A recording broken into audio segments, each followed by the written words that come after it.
Thanks, Jenny, for that intro, and thanks everyone for joining. I'm very excited to kick off this webinar series in preparation for our workshop. We have three very exciting talks, so thanks for the speaker to join in and share a little bit about their point of view, and I hope we're going to have quite a bit of discussion that's going to lead to ultimately the big workshop.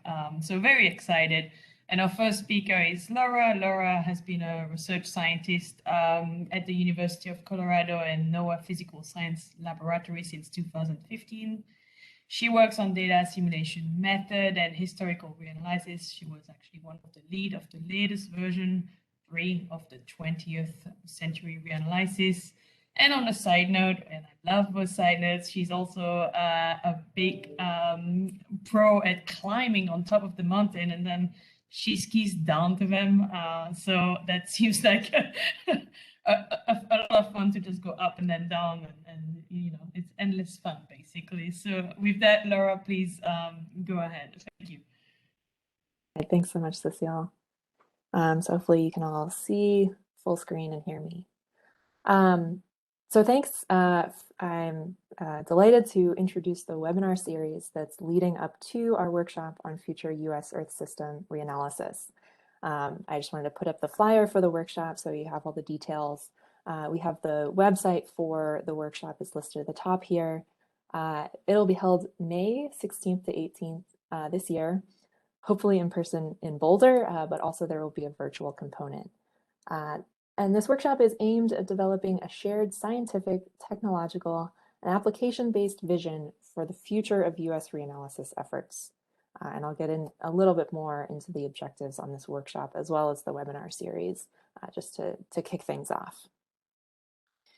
So just to give you an idea of what our webinar series looks like, we have 2 other speakers today, as well as 3 more webinars leading up to the workshop, 1 per month, February, March, and April, leading up to the workshop in May, that will also help inform further outcomes of the workshop. So before I get into more on the webinars, I just wanted to lay out some of the general objectives of the workshop itself. So as I mentioned on the title slide, it aims to develop a shared scientific, technological, and application-driven vision for the future of U.S. reanalysis efforts. So although we have U.S. reanalysis efforts in the title, of course, we're part of the international community, and so there will be talks and discussions on the international stage as well. The desired outcome of this workshop is an article, hopefully in BAMS, with a 10-year vision for reanalysis that is consistent across Earth system components. And I'll use the word consistent throughout the workshop, really to mean across the different Earth system components, not only consistent in time and space. And there are 3 points to this vision that we'd like to identify. And these three points are going to sort of organize the workshop and the webinars, and so I'll come back to each one in a little bit more detail. So first, we'd like to identify the scientific goals for the next generation of reanalysis from the atmospheric, oceanographic, cryospheric perspectives, and this is non-inclusive, right? We also are not exclusive. We're also interested in biogeochemistry and all the other different components of the Earth system. Second, we'd like to identify opportunities for exploiting technological advancements in Earth system models, in data assimilation systems, in observations, and in computational infrastructure. And third, we'd like to identify priorities and opportunities for tighter collaboration across U.S. institutions, within the U.S. and international reanalysis communities, and between the reanalysis and observational communities. So again, we have these 3 points to our vision that I'll go into a bit more detail: science, technology, and collaboration. And this is sort of how our workshop is going to be organized as well. So the first point of our 10-year vision is the science. And you can sort of think of this as what science questions do we want to ask with reanalyses, what science questions can be answered using reanalyses now, and how do we get to a point where we can answer the other science questions with reanalysis. So in a little bit more detail, we'd like to elucidate how science and applications, including numerical weather prediction, drive the need for consistent reanalysis. We'd also like to identify model components and the level of coupling across different Earth system components that's feasible to achieve in the next decade. And third, we'd like to catalog the observational data that's available to support a consistent climate reanalysis, as well as identify the needs for observational data rescue and future observing systems required to support future reanalysis efforts.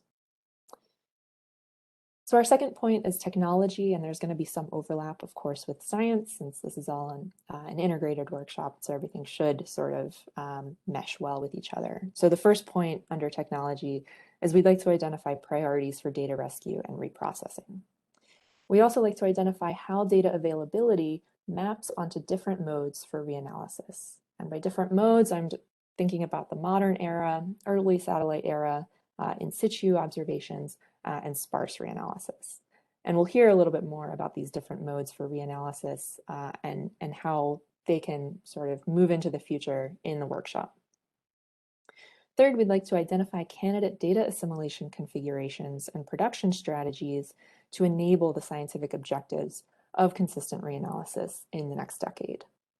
And finally, under technology, we need to estimate the computational cost of reanalysis development and production.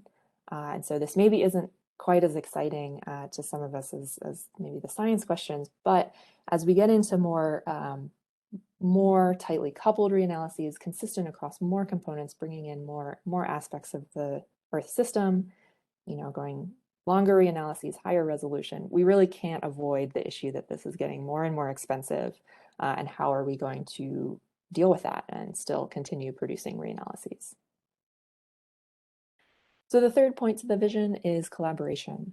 And so we'd like to identify the requirements for joint infrastructure. For example, we have the JEDI systems coming up in NOAA, observation sharing across different institutions. I know there's been some discussions on that already, as well as diagnostic sharing. So it doesn't make sense for each institution to have to reinvent the wheel, and really we need to be collaborating on this. We'd also like to identify opportunities for shared experimentation. Again, no need for institutions to do the same work that isn't necessary. We'd like to identify opportunities for collaboration between climate modeling and data products communities and the reanalysis producers, as well as collaboration between reanalysis producers.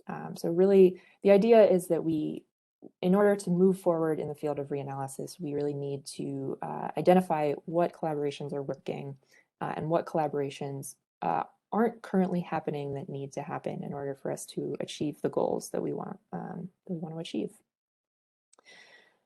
So those are sort of the three points to the vision for the workshop that we're working towards. And so now for the webinars, what we'd really like to achieve with the webinars is to provide context for the workshop. We'd also like to allow for a wider range of speakers. So the workshop will be only about 2.5 days. And so that really limits the number of oral presentations we can have. And so by having these webinars, we can have more speakers in a broader range of topics. And finally, we'd like to provide the opportunity for broader discussions before and during the workshop. And so our hope is that the workshop attendees will attend these webinars, sort of start thinking about all these different questions and goals that we have, and come to the workshop a little bit more prepared maybe to have some of these discussions. So to facilitate the discussions, both in the webinar series and in the workshop, we've asked each speaker to explicitly address a common set of questions. So I'll put these up on the next slide. We have 7 questions. We're not necessarily asking each speaker to address all of these questions. Not all of them will be relevant to each speaker. And so we've asked them to address as many as they can in the detail that they can. And so I just wanted to put up the questions. These slides will be made available and these questions will be on the website, so you can go back and look at them and think about them after and in between the webinars and before the workshop. So our first question is, what do you see are the most significant advances for the field of reanalysis in the next 5 to 10 years? Second, what do you see are the most significant barriers to progress in the field of reanalysis? And third, coming to that third point in our vision, which collaborations are currently working and which collaborations need to be fostered? We'd also like you to consider what are the critical requirements for consistent Earth system reanalysis, and that can be interpreted in different ways, and we're happy to hear how the speakers interpret that question. And what observational data sets are needed to support those requirements. Sixth, which modeling components are mature enough to enable reanalysis for your specific science question or application. And finally, if possible, we'd like you to consider how uncertainty is quantified for your application, or are there significant barriers to quantifying uncertainty in your field? And so again, these questions will be made available later, but I wanted to lay them out now before we get into the webinars. So thanks for giving me the opportunity to introduce this webinar series. I also just wanted to remind you once again, the workshop is coming up in May, 16th through 18th in Boulder and virtually. Oral presentations will be by invitation only, but our abstract submission for poster presentations is now open. The submission deadline is February 4th this year, and you can reach the submissions for those abstracts at the website listed here. And thanks, I'm excited to get into the webinars. Thank you, Laura, for that great introduction. I think that really set the scene. I don't know, Sergey, do you want to add anything to this before we get on with Tom's presentation? I don't think, there's nothing to add. Laura did a great job summarizing our scientific vision. If there are any clarification questions, maybe we can take 5 minutes. There's one from Arun Kumar. Arun, go ahead. Hi, thank you. I'm from NCEP, so thanks for the very high-level introduction or overview of the workshop. When you say consistent reanalysis, are you implying something like coupled reanalysis or something else?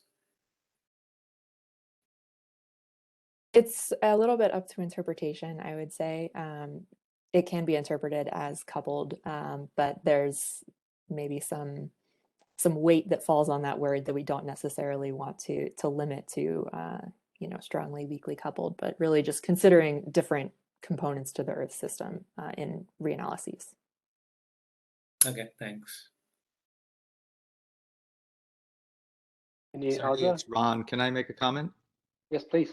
So Arun, you hit right on a. It's interesting. That was the first question because we struggled with that word couple. Like, what word do we use? And as Laura correctly said, we just, we didn't want to make everything coupled, even if that was sort of an aspiration. We felt that was something maybe that a word that applied in certain components, but, depending on maturity. So, we settled on consistent as sort of a more generic way of saying, we can't have things disparate anymore. And depending on what's possible, we'll couple things we can, but try to make things more consistent that we can. So, but it is interesting that you hit on something right away that we struggled with in terms of text. Yeah, well, consistent could also merely just run an offline analysis with the same forcings across all the systems. Yeah. Great. I saw that. Thank you, Ron, for clarification. There was a question from Greg Hacking. Greg, go ahead. Yeah, thanks, Sergey. Hi, Laura. I have a question about the limits on the timescales you're thinking about for this workshop, both in terms of resolution and duration. I'm working on the last one in reanalysis, and I'm wondering if that will be welcome for this sort of workshop. Yeah, I mean, I don't think we want to limit or exclude anything. We don't have anything specifically aimed at sort of paleo reanalysis, but we need to consider everything into the future, right? I think there's going to be some exciting discussions on the areas that maybe haven't gotten as much attention up until now, and so I would say yes. Great, thank you. I think Greg, we did have this, just to add a couple more words to this. So we did have a discussion of how much paleo we wanted to bring into the workshop, and we felt that to really give credit to paleo work, we would have to extend the workshop by a day and a half, and we didn't quite have that much time available to us. So we decided, not focus on paleo in its entirety, but it will be great to have some representation in a workshop on it to see what connections might emerge. Okay, yeah, that's good to hear. I don't think you have to do a deep dive on paleo, but I think there are some interesting overlaps even during the instrumental era and the merging of instrumental reanalysis with paleo proxies, where there's some strengths to be gained by doing both. That'll be great.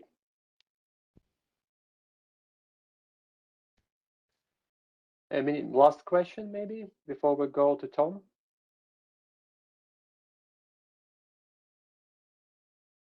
Okay, no questions. Go ahead, Cecile. Okay, well, our next speaker is going to be Tom Hamill.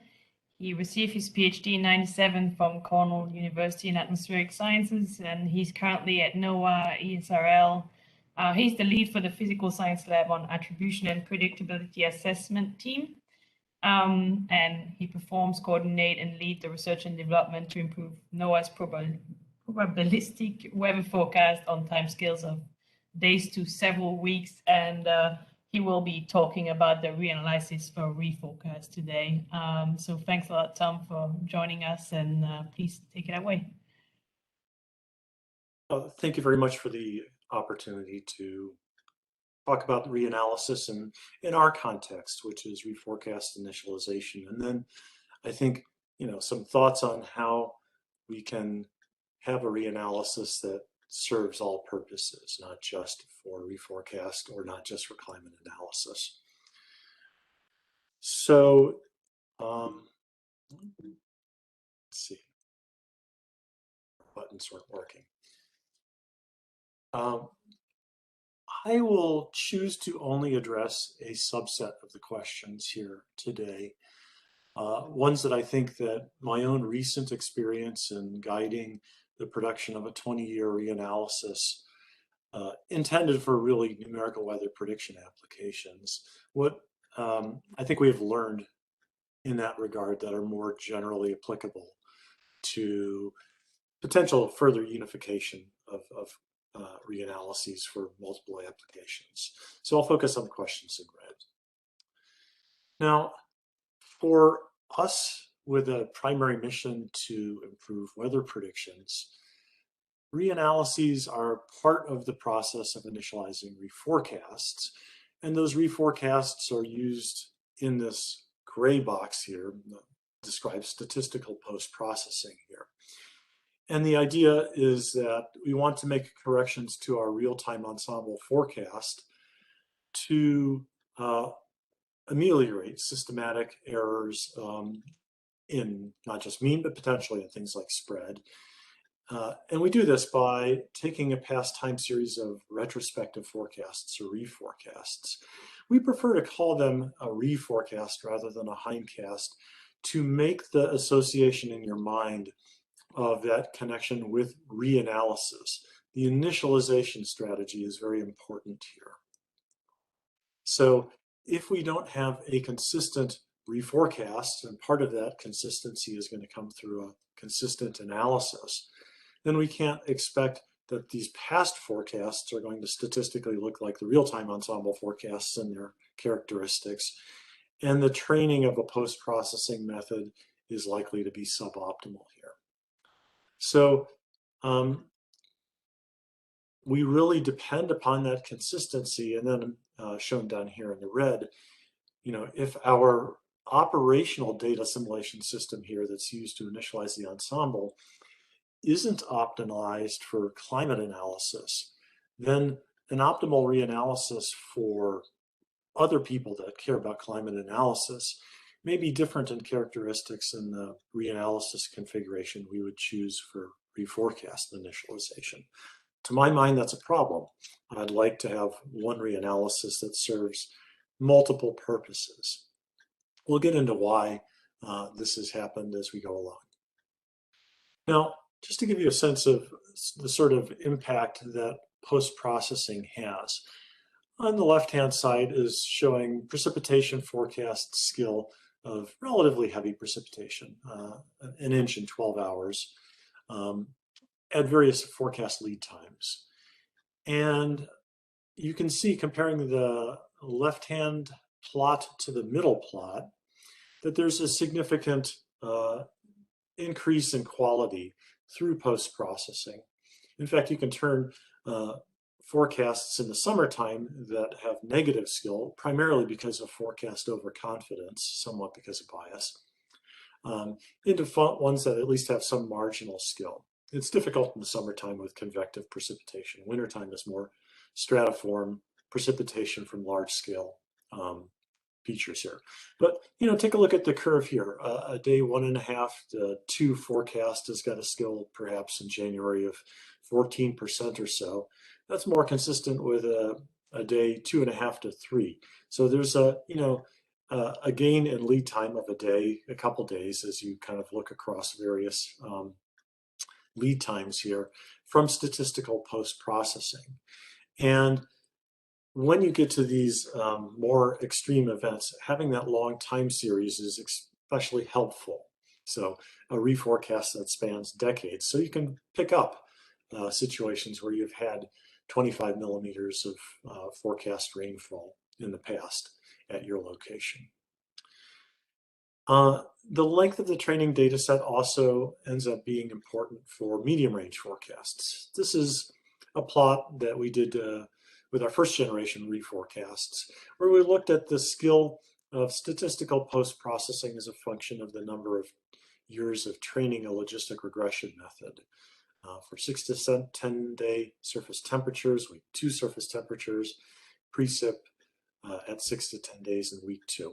And you can see generally as you go from 2 years on up to 15, 20 years, the skill increases. Was there a comment? No, I think you're okay. Okay. So this is, again, is sort of, you know, motivation for why we want to do multi-decadal reforecasts and for consistency, the multi-decadal reanalyses to initialize them.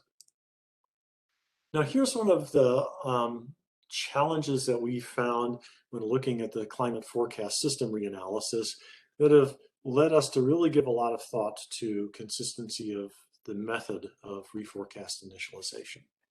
So in our second generation reforecasts done with version 10 of the global ensemble forecast system, in around 2011, climate forecast system reanalysis initial conditions switched from a dedicated system that was based upon 3D VAR and their own model configuration to using the operational analyses. The operational analyses inherited a forecast model with different bias near the land surface. And because they didn't have a land surface DA scheme to initialize the soil state to be consistent with the near surface observations, they basically don't use surface observations, and the character of near surface fields reflects the bias in the near surface environment. That bias changed radically from the pre-2011 period to the operational analyses after 2011. Here in terms of CAPE averaged in this domain shown here in the central United States for the April, May, June time period. Now that has a reflection into the forecast. 24 hours later, you can see the distribution of CAPE in this box is still somewhat affected, not as much so as during the analysis. The forecast model is starting to have an effect of its own internal climatology here. And by the time you're 120 hours out, the distributions are quite similar here. But since we want to do statistical post-processing for 24-hour forecasts, not just 120 and beyond, we inherit some bias in the initial condition. And if we don't have a reanalysis that's consistent with the operational analysis, we can have this sort of problem reflected in the statistical characteristic of our retrospective forecasts here.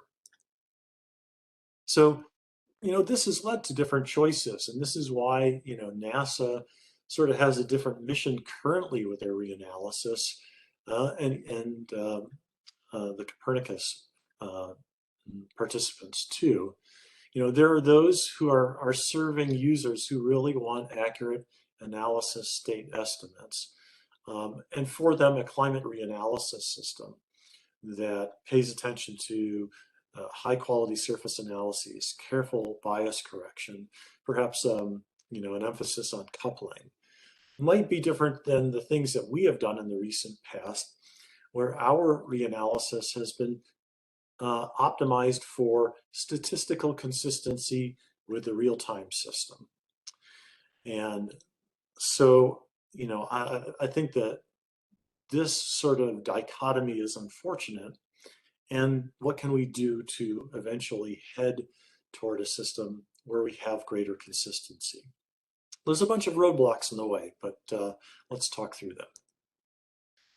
Now, one of the problems that we face right now for our own reanalysis production, where we're thinking again about this in the context of Reforecast initialization, is trying to synchronize this with the production of operational upgrades here. So for an operational upgrade, you know, there's typically, let's say, this is very notional, this is sort of a fixed timeline here, but maybe 3 years prior, you know, there's a phase of developing and testing system improvements. Once you feel confident that you have a number of improvements, you're performing some configurations of a couple various final configurations and tuning them up. Once you have one system that you feel you're confident in, you're generating pre-production parallel simulations of the forecast model, handing that off to your stakeholders who then have an opportunity to look at their quality for hurricanes, for tornadoes, for winter storms, and so forth. They presumably make a recommendation, go forward with the implementation of this model version. That gets handed off to what's called NCO or NCEP, Central Operations for implementation. Well, in we come with our reanalysis now. And first of all, one of the problems is that in NOAA, we've typically done this as sort of one-off. We don't have an institutionalized reanalysis procedure. So we're always sort of getting back up to speed after we've generated one reanalysis and laid off some people to get ready for the next one. But we need to do in reanalysis some configuration decisions ahead of time, because reanalysis production takes a long while. And then after reanalysis production, we do reforecast production, and we hand that data off. And then we can do statistical post-processing for our customers about the time that operational model implementation has happened. But I think you can see there's a time delta here. We start reanalysis production currently before basically the final configuration has been generally agreed upon here. And this can lead to inconsistencies. There may have been some configuration decisions that have been made during this window of time, and we're not really informed of them as we start our reanalysis production. So that's one source of inconsistencies that's unfortunate, and we would certainly like to be able to minimize. So, you know, this kind of partly comes down to computational expense that Laura mentioned. Right now, circa 2020, our latest reanalysis was an 80-member ensemble variational simulation, ensemble variational hybrid data simulation method. And we did a couple things to make it moderately less expensive. We performed this as an atmosphere-only reanalysis. We did the reanalysis with a reduced resolution ensemble Kalman filter, providing the background error covariances, and it was limited in time to only a 20-year period. Well, those things all made it probably maybe 2 orders of magnitude more expensive than what we had done previously with a single simulation 3D VAR with a lower resolution version of the model, but still far from where we would like to be, where we have higher spatial resolution. And I mean that both in the sense of vertical and horizontal, where we're assimilating a very complete set of observations and potentially consistent with the observational data sets that are used by other reanalysis producers in the modern era to facilitate intercomparison so we can start to understand strengths and weaknesses that are due to differences in the assimilation system as opposed to differences in the choices of observations. For that sort of consistency, we'd like to have a coupled system, coupled ocean atmosphere, coupled land atmosphere, maybe in the sense of like observation increments from 2-meter temperature observations affecting the land state, or also coupled in the sense of a radiance reflecting a contribution both from potentially the land state and the atmospheric state if they're measuring something near the surface. We'd like consistent analysis increments, again, applied to the land from the 2-meter observations. We'd like to span more decades.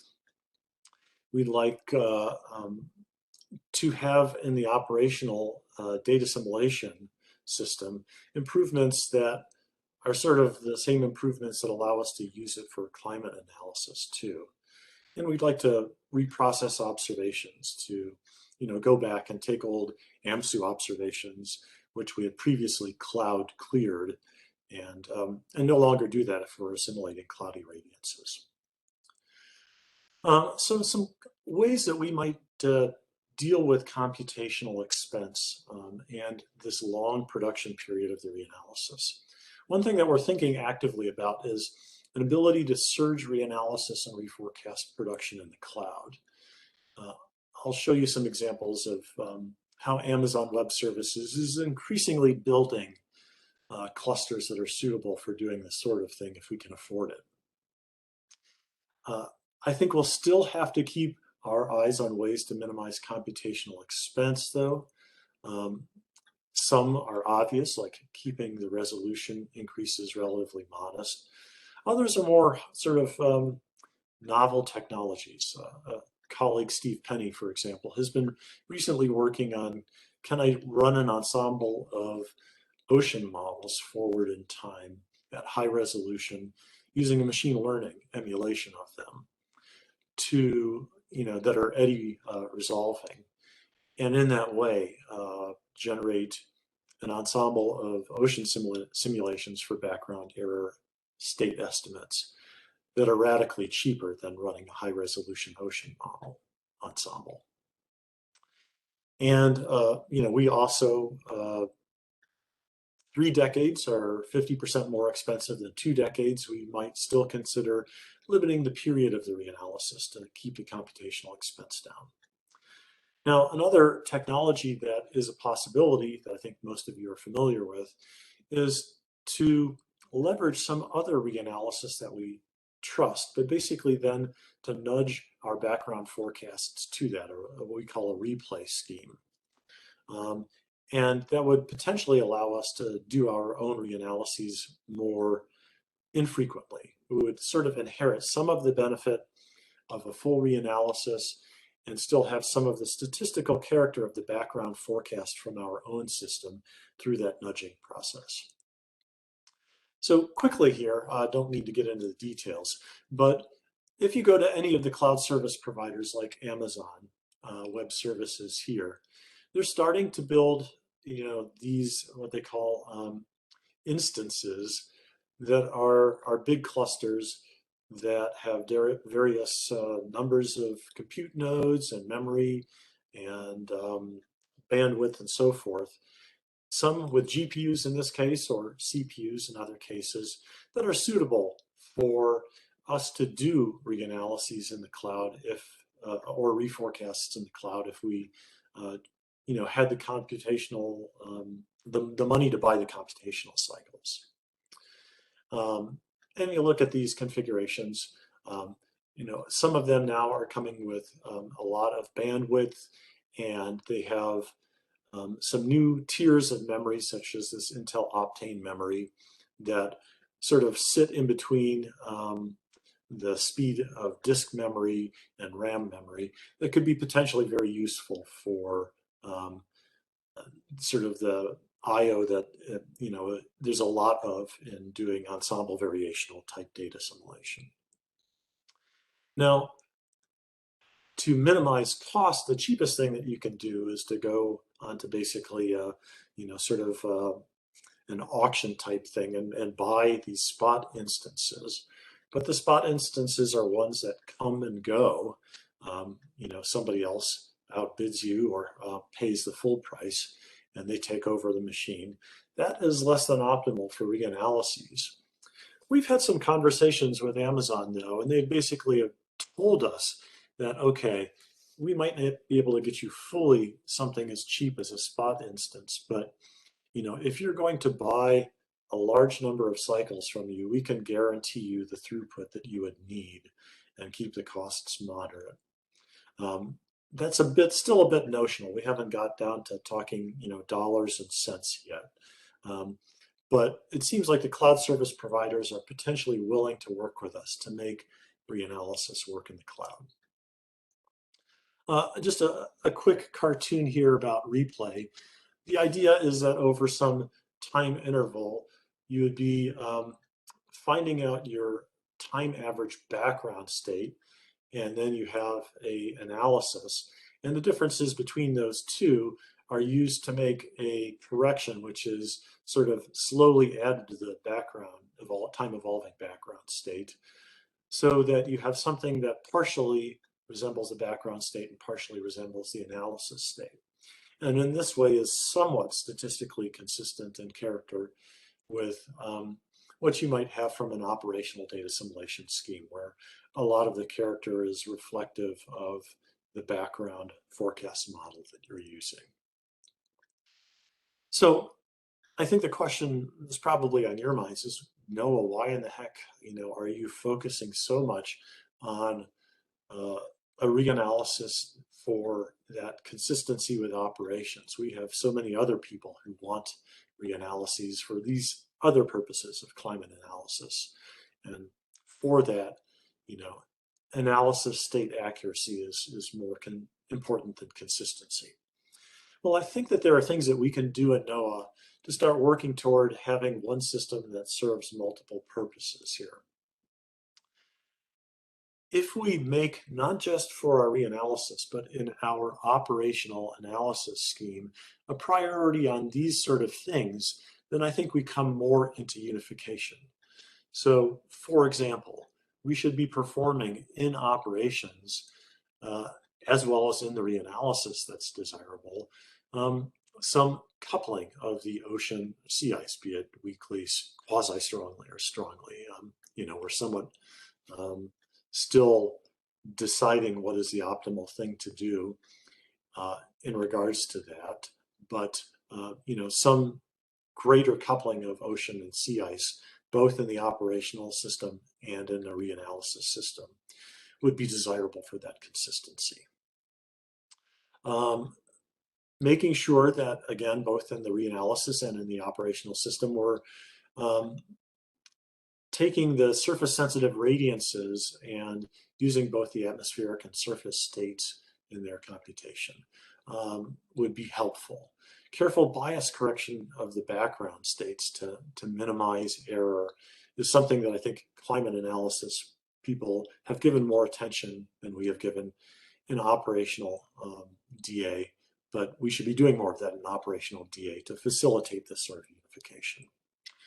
Taking 2-meter temperature and humidity, which has long been a practice at ECMWF, and using those to generate both their own internal 2-meter analysis, or in the case of winds, 10-meter analysis, and then using them also to make increments to the land state so that the land is initialized with temperature and soil moisture that are sort of consistent with the overlying atmospheric state.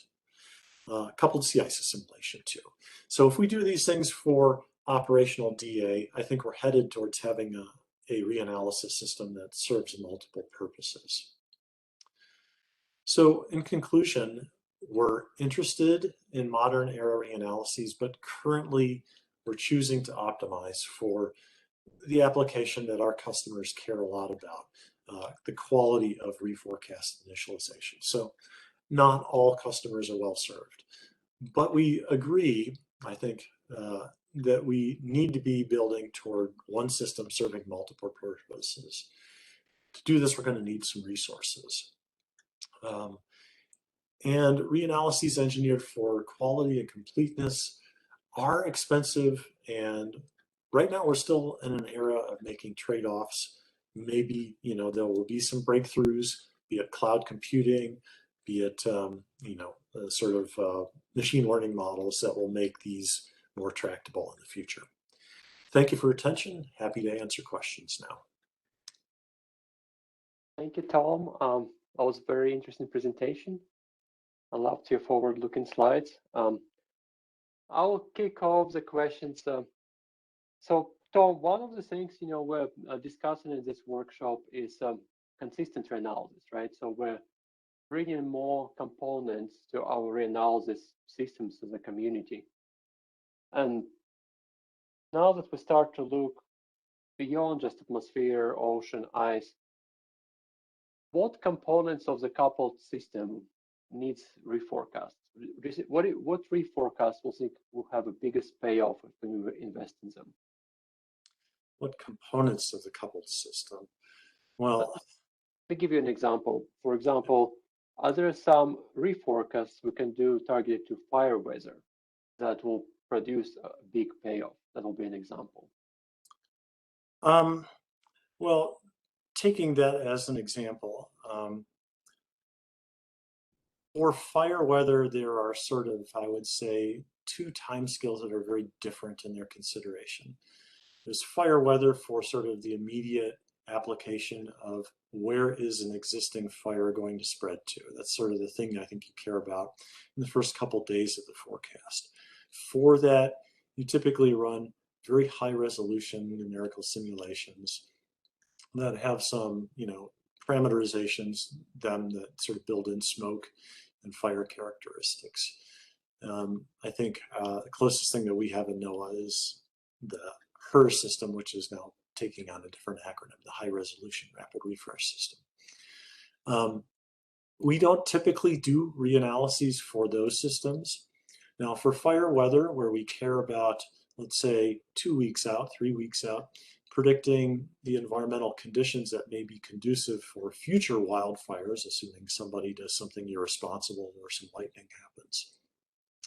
Then, you know, I think we care about a reanalysis and a reforecast system that provides an accurate set of forecasts that predict the environmental conditions, the low-level humidity, the temperature, the winds.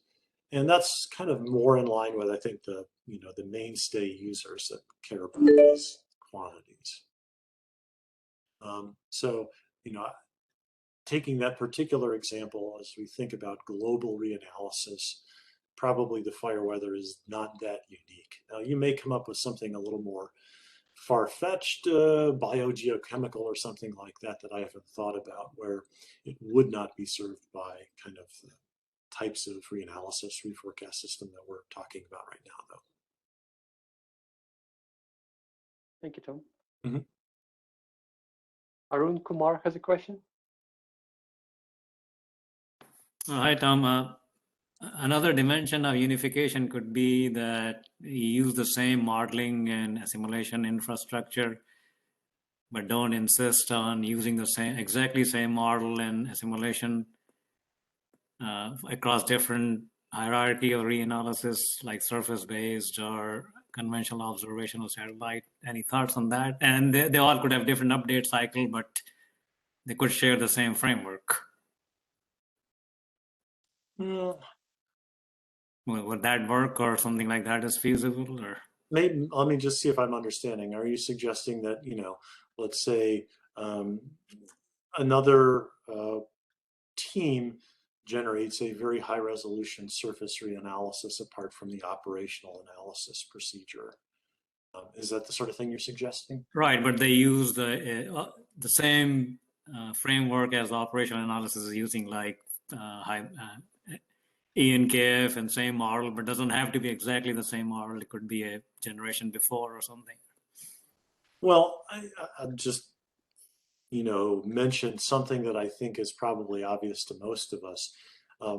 yes, one can generate different reanalyses for different users. In fact, I participated a couple of years back with Richard Cullither here on the call on, a Arctic reanalysis sort of scoping.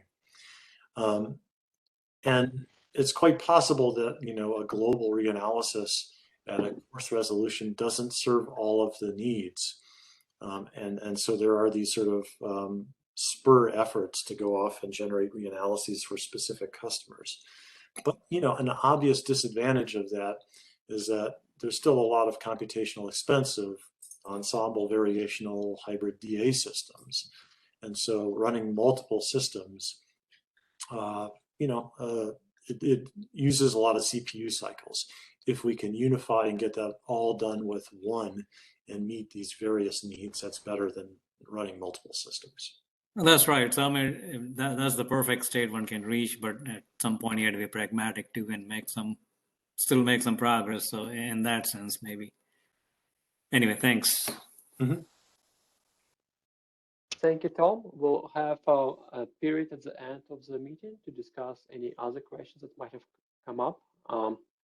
So Cecile, over to you for the next introduction. So our last speaker for today's workshop, seminar leading to the workshop, is Gil Lizcano. I hope I didn't butcher your name. Apologies if I did. He's the founding partner of Vortex and Climate Scale. He's an advocate for the Reanalysis product for the wind industry. And for the past 12 years, he has led the Vortex innovation strategy, and he's now leading the Climate Scale, a Vortex spin-off, whose aim is to build a transparent, robust, and efficient access to science-driven climate services for multiple application. So I'm very excited to hear the talk, and please take it away. In the interest of time, I'm not going to keep talking and let you take it over. Thank you so much. Can you hear me now? Yes. Okay, that was the sentence of the year. I start again with the same. Okay, so thank you very much for the opportunity to present, to represent the wind industry in the Reanalysis Fora. It's my pleasure to share with you how from the wind industry, that probably is one of the most successful takers of the Reanalysis data, we are using this information, how we rely on this information, and what could be the new advance, the new improvements that we are expecting from the Reanalysis. So my presentation is divided in 4 blocks. First, I'm going to give you a feeling, a perspective of how we downstream the Reanalysis for the wind industry. I will use my experience, but it's representative of many other companies that do similar translation services of the Reanalysis into actual data for the wind analyst. Then I will mention, from our perspective from the wind industry, how we see the evolution of the Reanalysis in the past and in the future. And then I will address some of the questions of this questionnaire that has been proposed to all of the participants. I'm not going to cover all.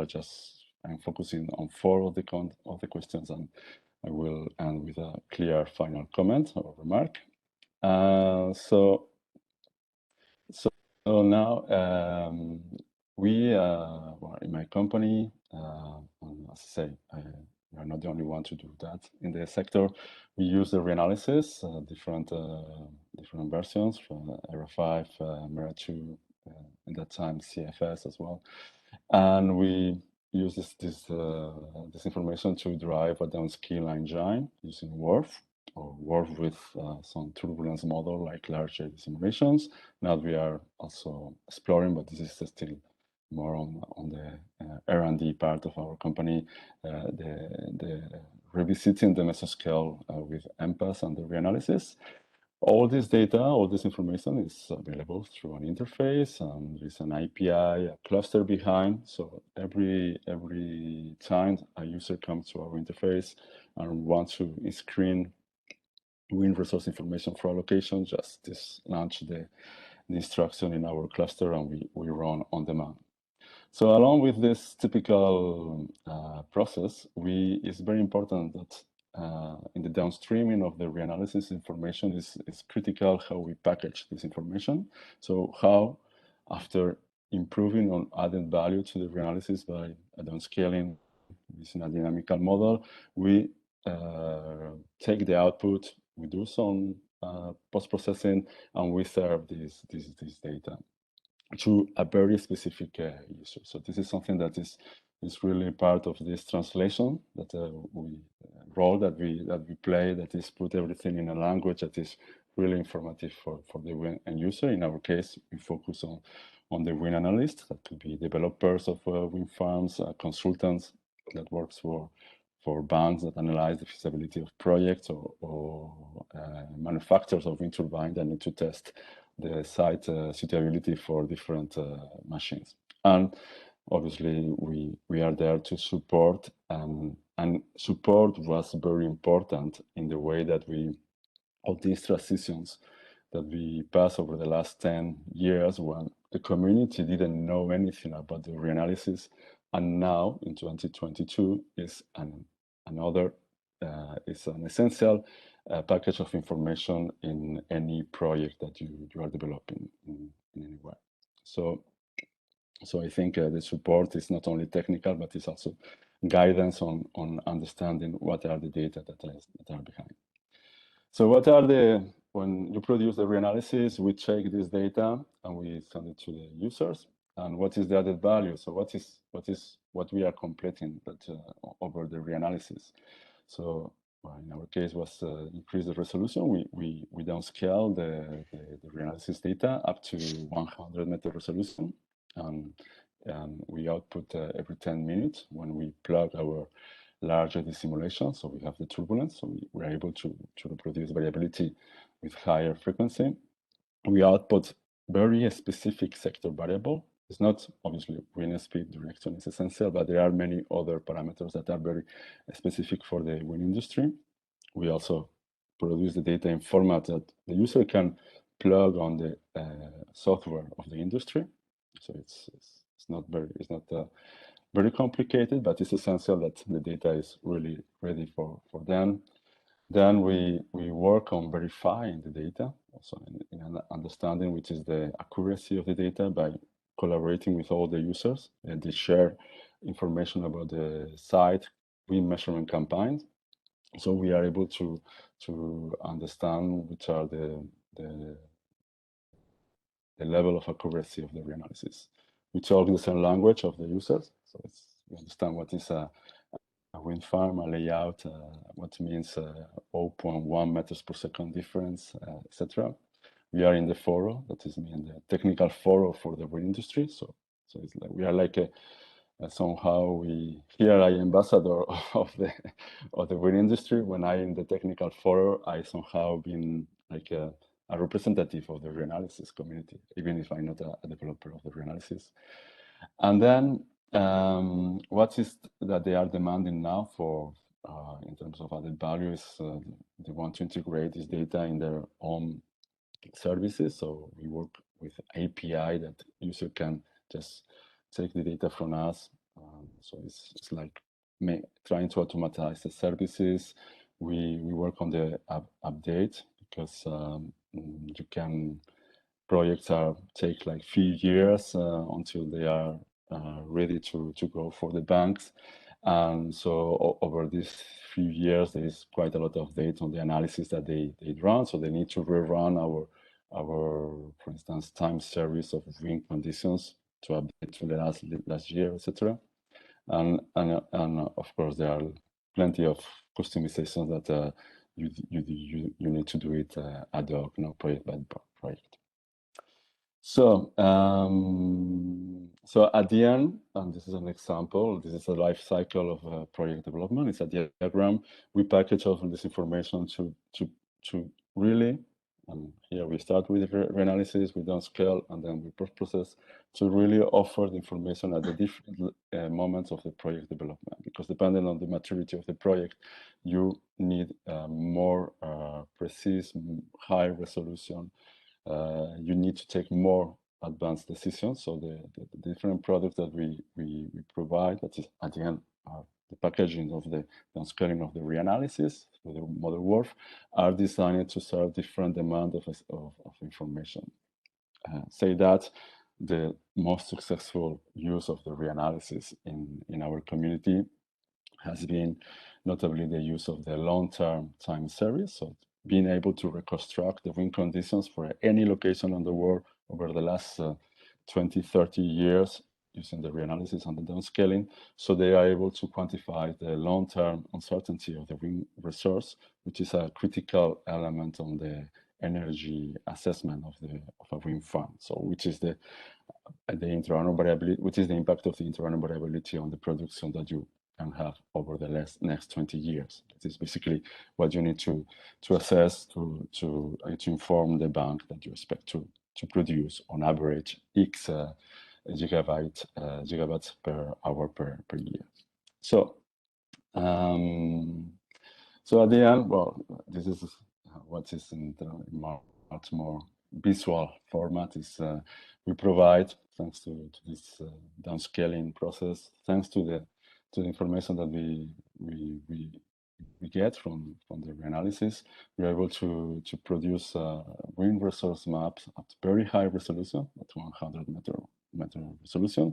So the wind analyst use this information as a layer of information and then design the layout of the wind farm, so where to put the different wind turbines, which turbines, because it depends on the turbulence, on the stream winds, on other characteristics. You might be able to put one on another machine, and then continue the history. So we handle the data to the wind analysts who will be in charge to convert this map in energy, and at the end someone else will continue the story to convert this in dollars or euros and see if the project is feasible or not. Also the reanalysis, and this is getting more and more relevant, is very important when we trying to understand as well the physical the climate change physical risk. Now in the wind industry, as in many other industries, we are becoming more we are starting to incorporate this risk on our analysis. It's becoming mandatory to disclose which are these risks. So reanalysis still have a very important role to play in understanding the past, and also why not using the reanalysis to even calibrate or to downscale projections using this as an observed layer of information. So then the next part of block is once I have gave you like a flavor of what we do with the data you produce, and just told you part of the story, because then there's downstreaming, as I say, until this is converted in feasibility of the wind farm. Hello? Ascult. Yes. Okay. Okay. So the next block is to assess to reflect a little bit the evolution of the reanalysis. This is a diagram. I took the inspiration from the presentation from Alberto Rivas. She used an idea of the time evolution of the weather and climate modeling to jump into the use of the artificial intelligence. In my case, it's much more simple. Just I'm gonna say, okay, how was the evolution of the adoption of the reanalysis by our community? So we can say that it took some time until the reanalysis were really adopted, and this has been pushed by first the second and the third generation of the reanalysis has been really important to get to the level of accuracy that is required by the wind industry. And then two main factors: a demand driver. The market became global over the last 10-15 years, and so there was a real need of information for projects across the world. So the wind analysts, they were not able to get this information easily.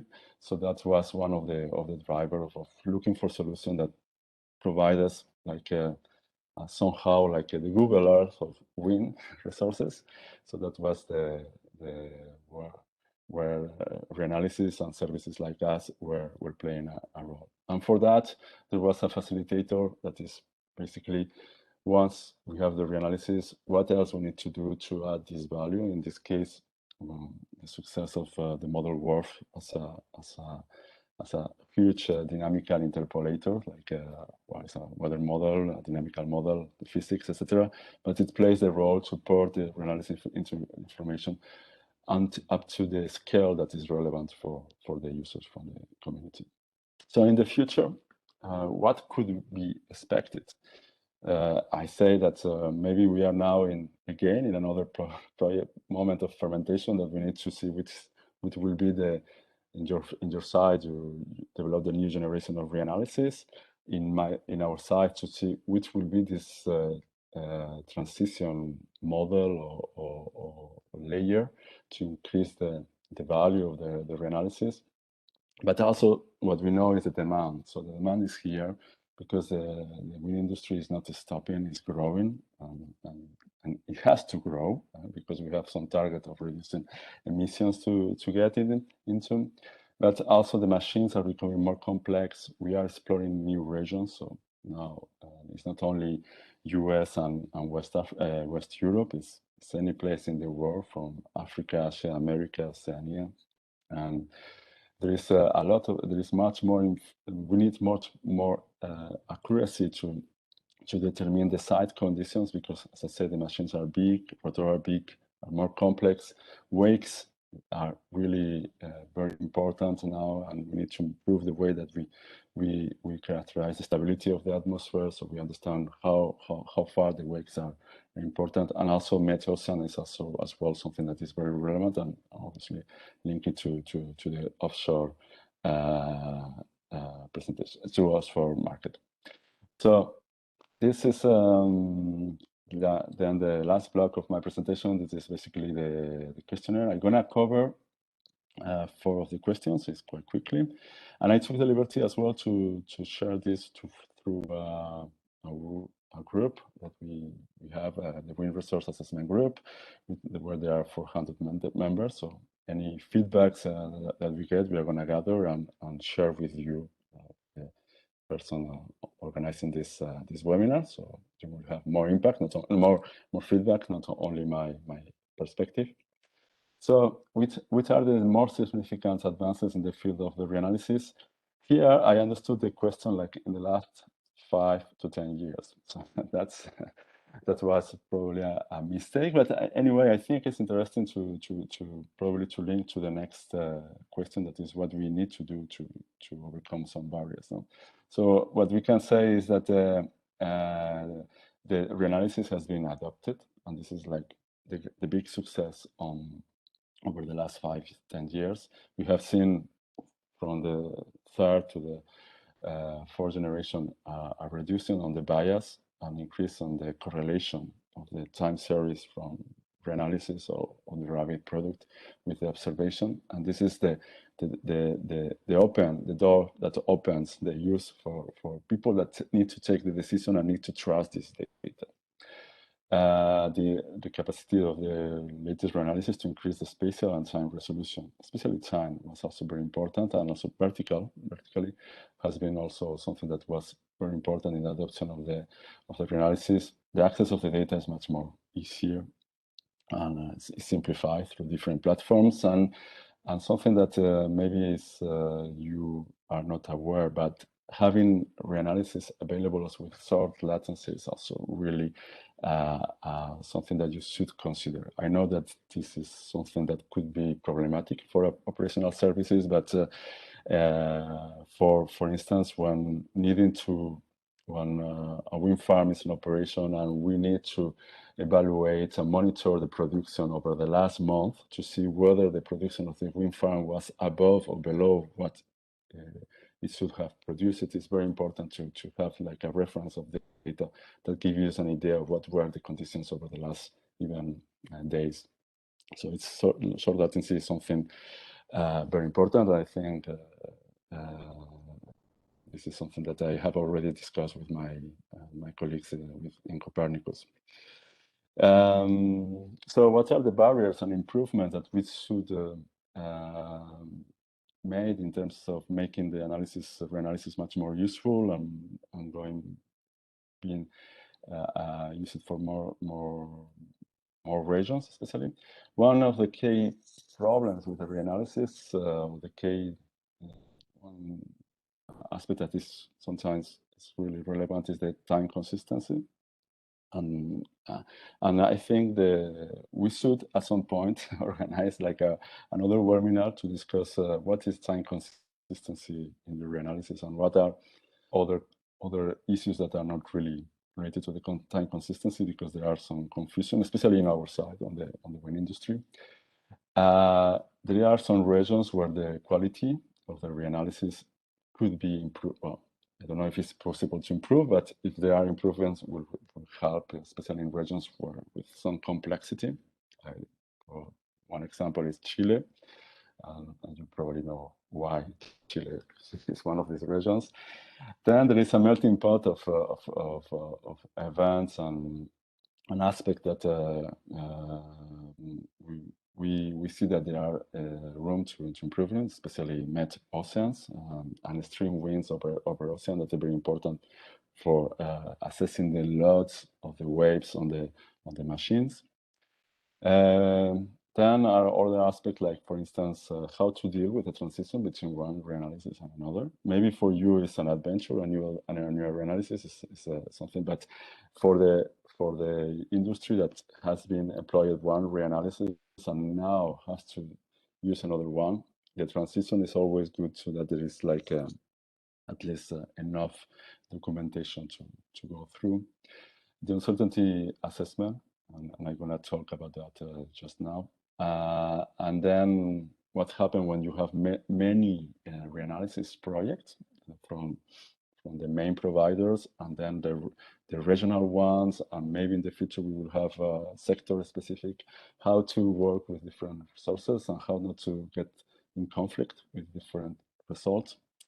And then something that is very important, and I think this is something that I know that in Copernicus they are doing this for all the products, but is a data quality dimension. So to have a much more easy way to assess the quality of the reanalysis from the source, not only by doing our validations on our field, but also from you, that you are producing the reanalysis, and you probably have more understanding of what is the quality.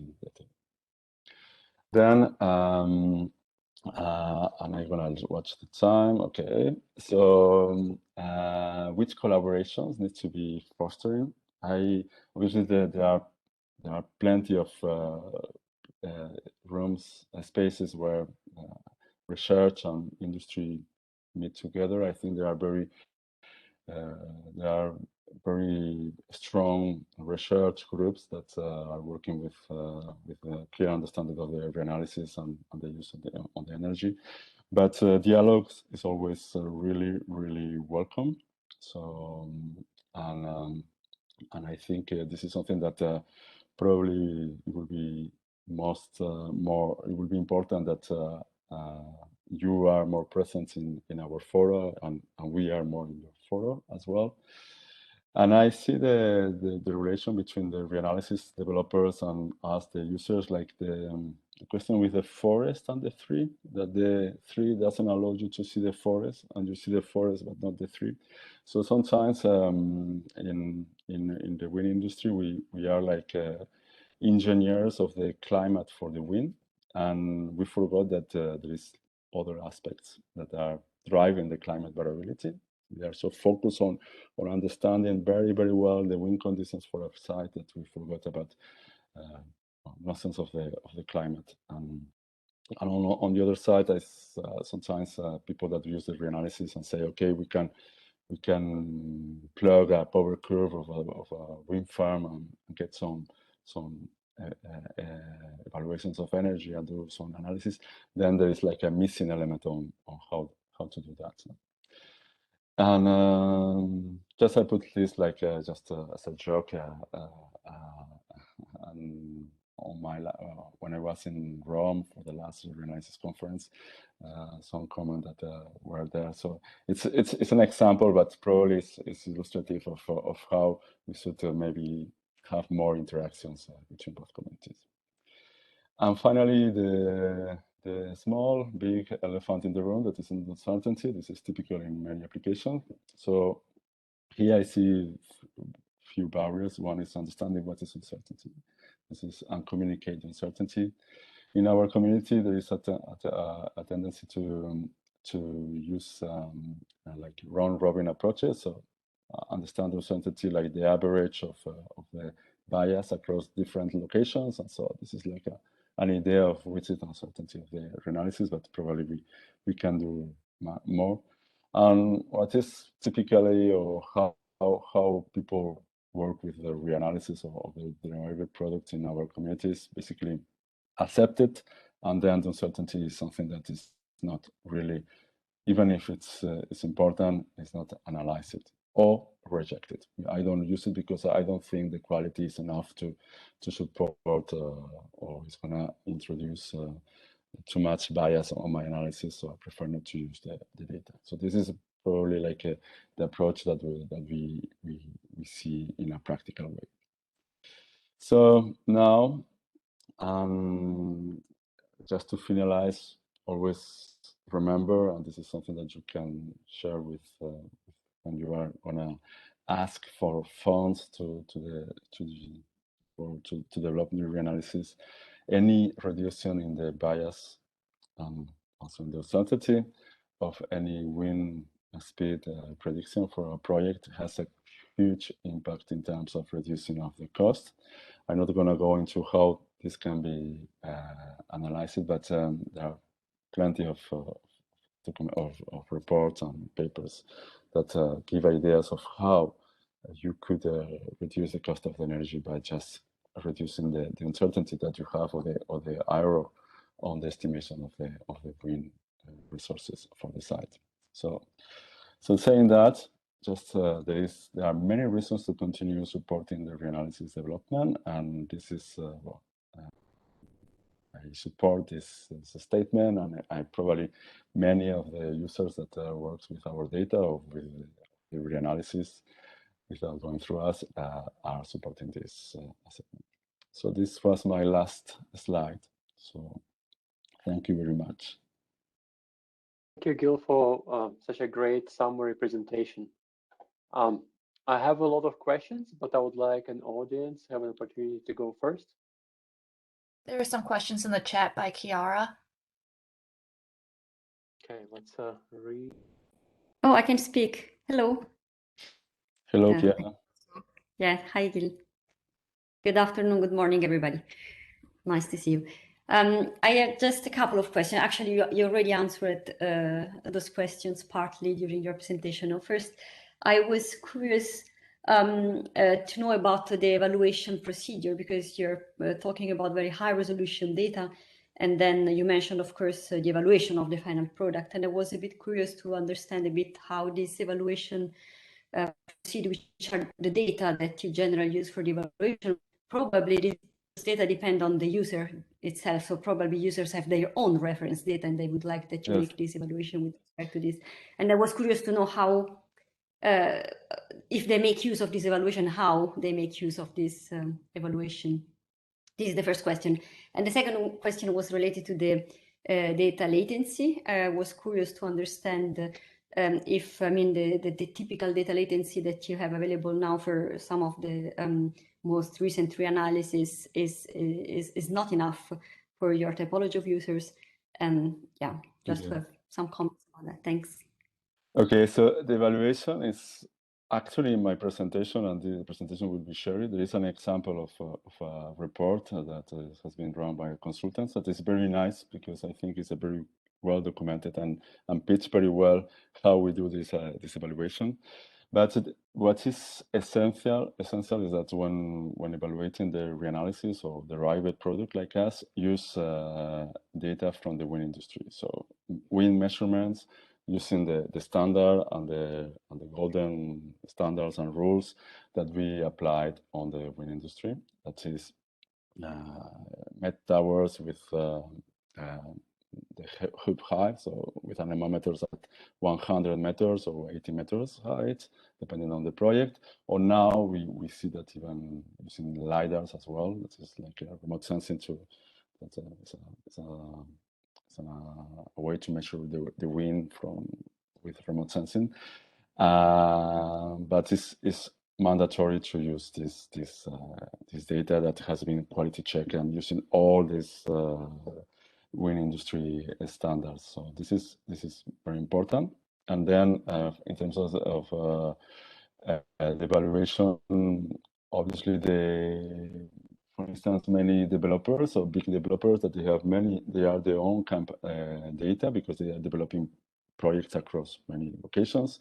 They tend to run their own internal validations to have an idea of the quality of the data. Actually, in our case,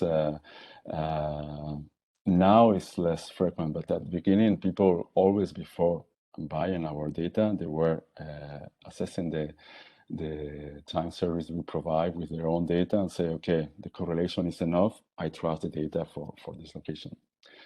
And the second question about the latency. The latency, is, as I said, is very important for two reasons. One is to monitor production on real wind farms.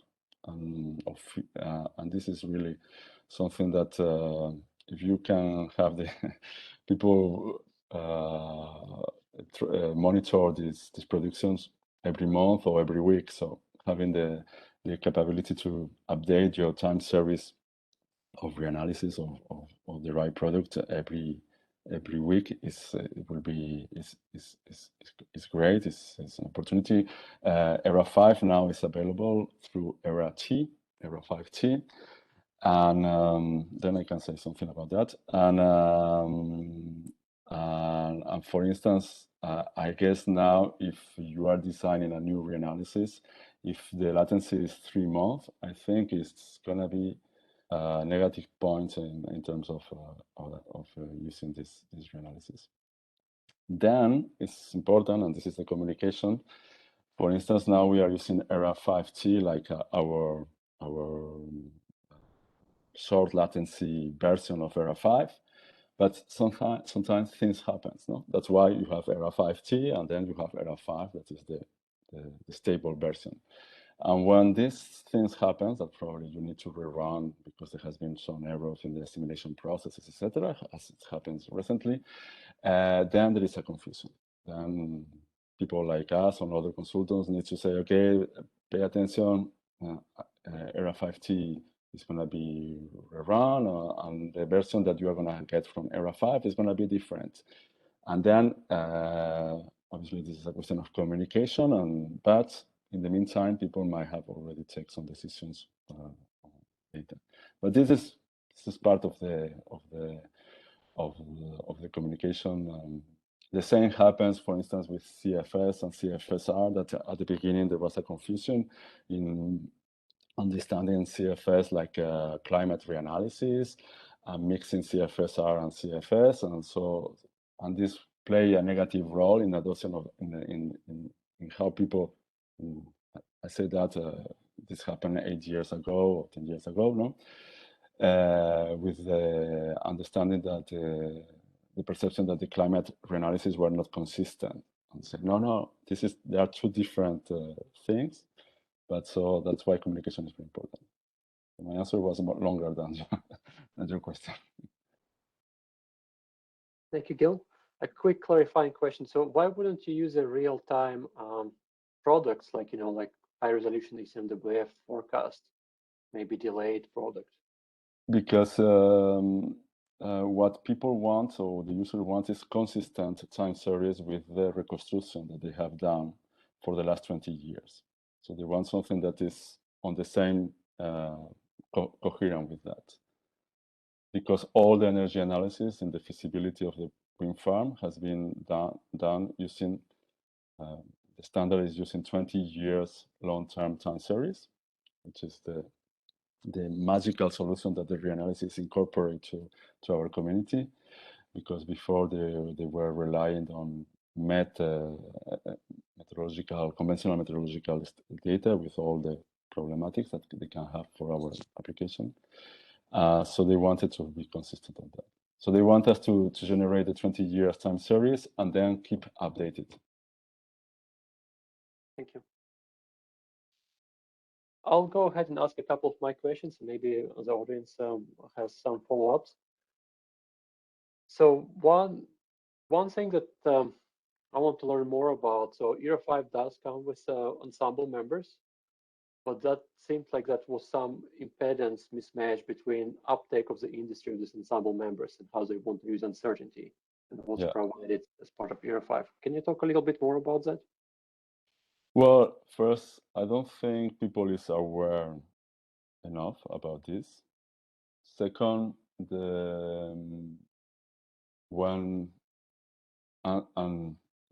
again, we are not the expert on how to work with this ensemble. So probably you have a more scientific perspective. But what a user will do is download the ensemble and get the standard deviation of the monthly means, and they will see that it's very, very teeny. So okay, there is no real uncertainty there. This will be like one of the first perspective on that. And secondly, I guess ensemble, even if it's nice, we understand what is the added value to work with ensembles. For an engineering application, is something that is more complicated to adapt. What would the uncertainty, like what will be a useful measure of uncertainty for your application? I think something that you derive, the Reanalysis producer, based on the ensemble or any other approach, and then provide this like another product, like another variable where you give this summary, which is something that is like a reference. I see that Hans is raising the hand. Go ahead, Hans. I just wanted to say that uncertainty is a multi-headed dragon. I mean, there's many types of uncertainty. I mean, the uncertainty in the ERA 5 ensemble is more the uncertainty of the area average over its resolution, like 25 or 30 kilometers. And it's certainly not the uncertainty of the local wind. So that's the first thing. So that, of course, is much larger. And secondly, this uncertainty, it samples the synoptic uncertainty, so the uncertainty of the actual case. It doesn't really sample the uncertainty of the mean state, which some users also want. You want to know what is the uncertainty of the global mean two-minute temperature. And if you just look at the ERA 5 uncertainty, you wouldn't really get it. So it is on our table we want to improve on it, but you have to realize that uncertainty, it really depends on your application, and there's not one clear-cut answer. Thank you, Hans, for your comment. I'll go and ask another question. Maybe that will provide a bit more discussion. So you did ask your community the question of what was the biggest game changer over the last 5 to 10 years. Can you provide your personal perspective? What do you think will be the biggest changer in the private-public partnership in the next 5 to 10 years? What will make a big difference if we engage, better with you or differently for the next product? Well, I know that this is maybe not the best answer, but I think you are doing a very good job so far. So probably it's a moment of incremental improvements, which, as I said, probably is more focused on improving the climate quality in more regions that we see that the winds are not that well represented by the reanalysis.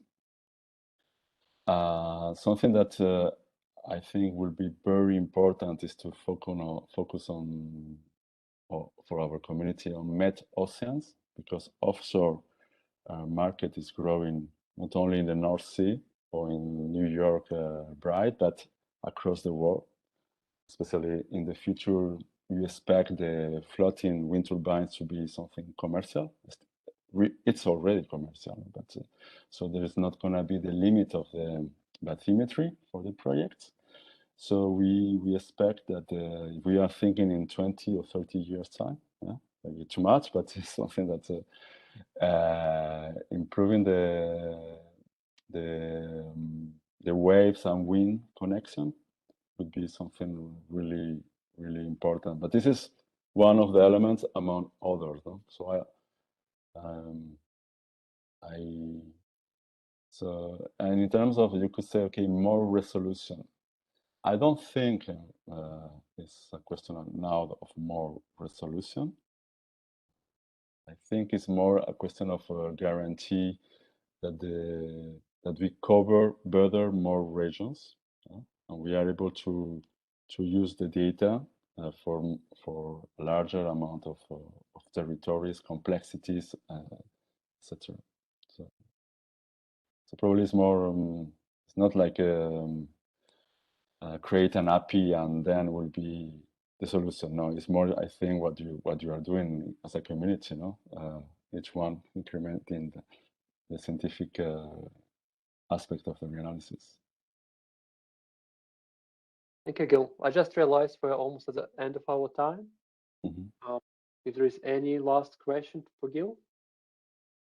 Well, no more questions. I'm looking forward to continuing this discussion during the workshop breakout sessions.